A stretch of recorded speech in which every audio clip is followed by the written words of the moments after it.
ஒன்று மனசில் நல்லா நினச்சிக்கோ. யாருக்காகவும் நம்ம இங்கே வாழ மாட்டோம்.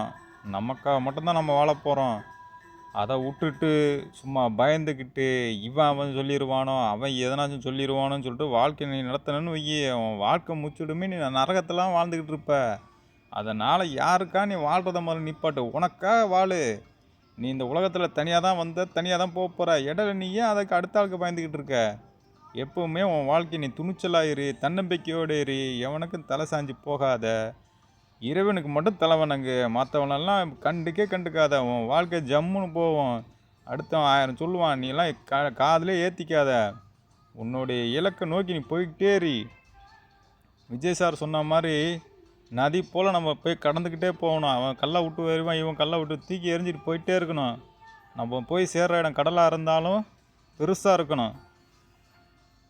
ஒரு வாழ்க்கை வாழணும் அப்படின்னா அதில் பல பிரச்சனைகள் வரும். அதெல்லாம் சந்திக்கக்கூடிய தன்னம்பிக்கை நம்ம உருவாக்கணும். தலை சொல்கிற மாதிரி எண்ணம் போல் வாழ்க்கை.